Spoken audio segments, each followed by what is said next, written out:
ಇನ್ನು ನನ್ನ ಸೋಲಿಗೆ ನಕಲಿ ಮತದಾನ ಪಟ್ಟಿ ಕಾರಣ ಅಂತ ಶಾಸಕ ಜಿಟಿ ಪಾಟೀಲ್ ವಾಗ್ದಾಳಿಯನ್ನು ನಡೆಸಿದ್ದಾರೆ.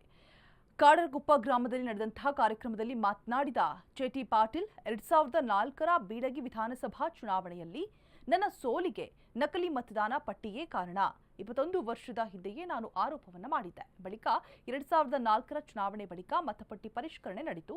ಅದರಲ್ಲಿ ಬೀಳಗಿ ಮತಕ್ಷೇತ್ರದಲ್ಲಿಯೇ 35,400 ಮತಗಳು ನಕಲಿ ಇರುವ ಬಗ್ಗೆ ಮಾಹಿತಿ ಹೊರಬಂತು.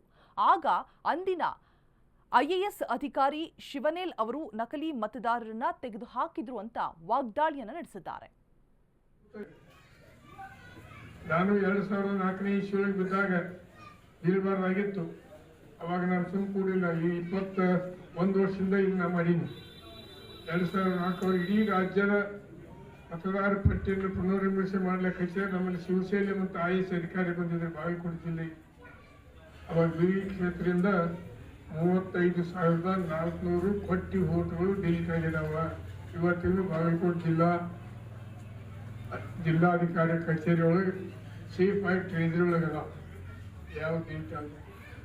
ಇದು ಯಾಕೆ ಪ್ರಜಾಪ್ರಭುತ್ವ ಯಾಕೆ ಮಾಡ್ಬೇಕು? ಪ್ರಜಾಪ್ರಭುತ್ವದ ಕಗ್ಗೊಲೆ ಇದು. ಮತದಾರ ತಮಗೆ ಯಾರು ತಿಳಿತದ ಅವ್ರು ವೋಟ್ ಹಾಕ್ತಾರೆ, ಯಾರು ಆರಿಸ್ಕೊಡ್ತಾರೋ ಅವ್ರು ಆಡಳಿತ ಮಾಡಬೇಕು. ಮೋಸದ ಮುಖಾಂತರ ನಾವು ಎಷ್ಟು ಸಾಧನೆ ಮಾಡ್ಲಿಕ್ಕೆ ಸಾಧ್ಯ ಇದೆ. ಈಗ ಎಲ್ಲ ಊರಿನ ಹೊರಗೆ ಬರ್ತಾ ಇದೆ. ನೋಡೋಣ ಏನು ಸುಪ್ರೀಂ ಕೋರ್ಟ್ನವರಿಗೆ ಎಲೆಕ್ಷನ್ ಕಮಿಷನ್ದವ್ರು ಏನು ಕೊಡ್ತಾರೆ. ಆಧಾರ ಕೊಡ್ತಾರೆ, ಪ್ರತಿಯೊಂದು ವೋಟಿನ ಆಧಾರ ಕೊಡುತ್ತೆ.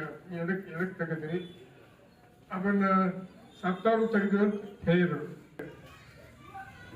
ನಾನು 2004ನೇ ಇಸ್ವಿಯಲ್ಲಿ ಬಿದ್ದಾಗ ಬೀಳಬಾರ್ದಾಗಿತ್ತು. ಅವಾಗ ನಾನು ಸುಮ್ಮ ಕೂಡಿಲ್ಲ. ಈ 21 ವರ್ಷದಿಂದ ಇದನ್ನ ಮಾಡೀನಿ.